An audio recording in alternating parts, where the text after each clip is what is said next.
안녕하십니까. 여론의 모든 것 여론고수 시즌2 배추도사 배종찬입니다. 여러분들이 더 많이 격려해 주시고 응원해 주시면 좋겠습니다. 구독 꾹 눌러주시고요. 여러분들이 지금 궁금해 하시는 것 중에 하나가 바로 신당이 이른바 이낙연 신당, 이준석 신당, 또 뭐 양양자 신당, 금태섭 신당, 에이 왜 이렇게 많아? 이렇게 생각하실 수 있으실 텐데, 과연 신당이 파괴력을 발휘할 수 있을까? 말 그대로 이번 총선에 신당이 뭔가 좀 부각될 수 있는 스타 탄생이 될 건가? 이게 궁금하시죠? 저는 쉽지 않다. 간단치가 않다. 일단은 여러분들 이번 총선은 양강구도입니다. 양강구도가 조금 싱거워질 수도 있을 판이었는데, 물론 뭐 결과는 봐야 됩니다만, 한동훈 비대위원장이 짜잔 하고 등장하면서 말 그대로 국민들은 이제는 심판의 개념이 아니라 미래를 보는 겁니다. 미래예요. 그러니까 지금 등장하는 신당을 보더라도 다 미래를 이야기해요. 뭐 새로운 미래 어쩌고, 미래연합, 원칙과 상식, 3명의 민주당 탈당한 의원들도 미래가 들어간 가칭 개혁신당을 만든다 어쩐다 이런 이야기를 하는 거예요. 자, 그런데 여러분들 생각해 보십시오. 일단은 이 총선이라는 것은 국회의 다수당을 결정하는 거. 그 다음에 제1야당, 이게 중요한 거예요. 그러면 다수당과 제1야당은 어쨌거나 간에 돌아가는 상황을 보면, 물론 우리가 뭐 4월 10일을 예언을 할 수는 없는 겁니다만, 그래도 양강구도예요. 지지율 조사 결과를 보면. 그래도 팽팽하게 지지율 경쟁을 하고 있는 것이 국민의힘과 민주당이다.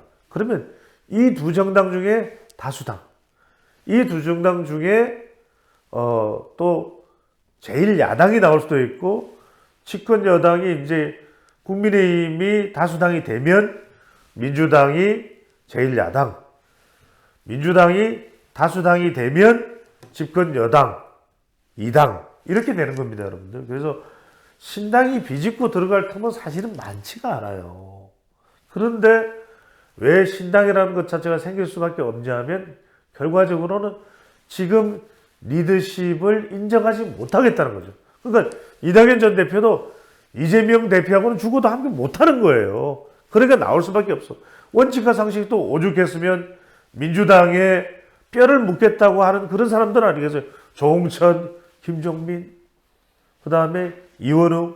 근데 이런 사람들이 왜 뛰쳐나오겠어요?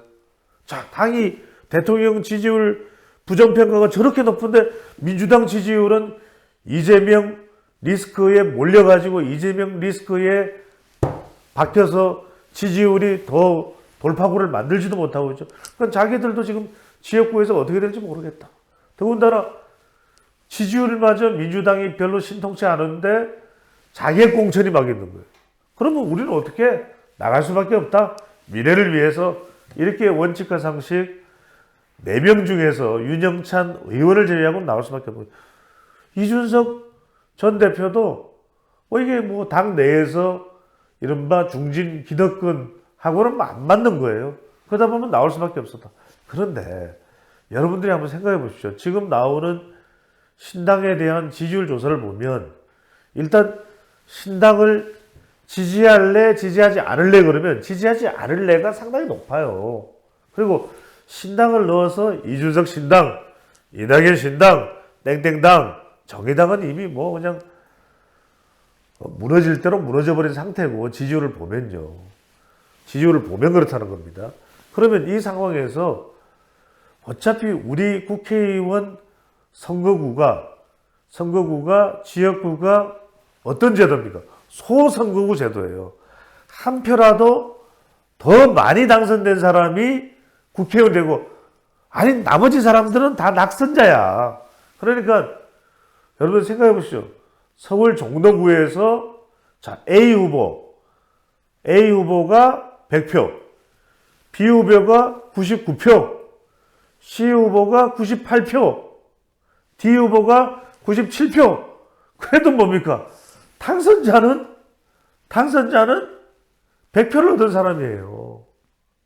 4분의 1 정도밖에 못 얻었지만 당선자는 이 소선거구에서는 신당 후보가 정당 지지율을 봤을 때 당선되기는 어려워. 그렇죠? 자, 그러면 이제 이런 질문이 납니다. 신문에 계속 나와.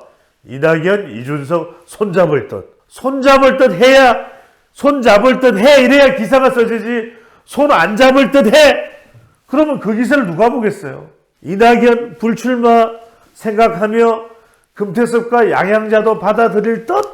이래야 기사가 읽히지. 이낙연, 금태섭, 양양자 생각조차 없어. 그러면 누가 기사를 봅니까? 그러니까 여러분들이 역대 선거를 보면 신당이 나오거나 제3정당에서는 계속 군부를 떼줘요. 자, 그런데 이제 중요한 건 정말 손을 잡을 수 있냐는 겁니다, 여러분들. 손을 잡을 수 있느냐는 게 중요해요. 자, 이낙연 신당, 이준석 신당, 금태섭 양양자. 이들이 빅텐트가 되려면 전제 조건이 필요합니다. 자, 첫 번째 전제 조건은 뭐냐? 기존의 두 정당에 대해서 신물이 나야 돼. 국민의힘 싫어도 너무 싫어. 민주당 싫어도 너무 싫어. 이렇게 돼서 국민의힘이 지금보다도 더 힘이 빠져야 돼요. 20%대 초반.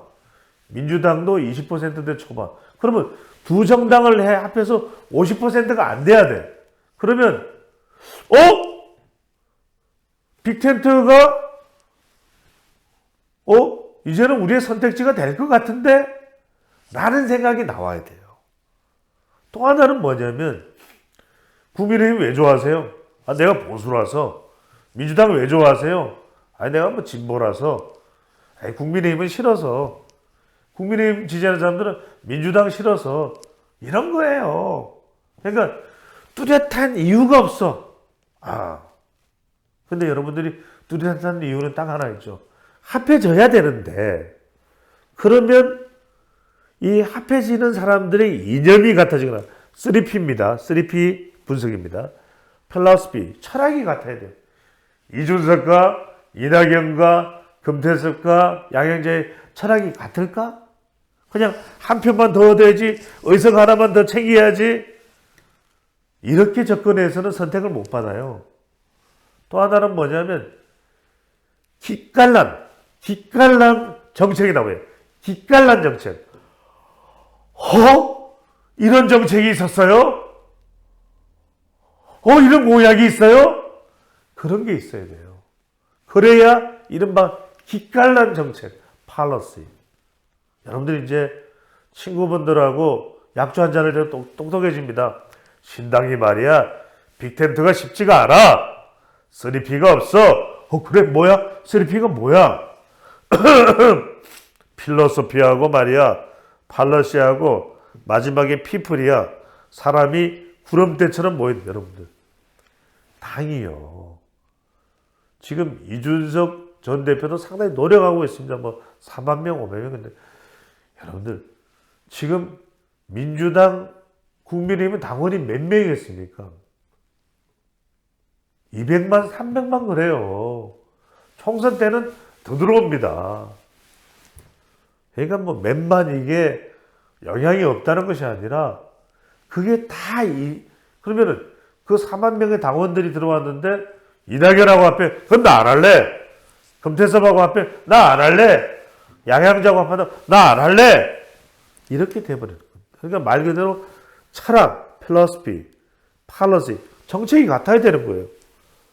이준석의 남녀정책, 금태섭의 류호정의 남녀정책 같을 수가 있나요? 이런 상황이 전개되기 때문에 실제로 두 대로 볼 수는 굉장히 군불대기는 계속합니다. 총선 때가 되니까 손을 맞잡을 수도 있을 듯 말 듯 해. 이러면서. 하지만 중요한 건 합해져야 돼요. 지지층들이 모아져야 돼요. 그런 면에서는 쉽지가 않다라는 점을 분석해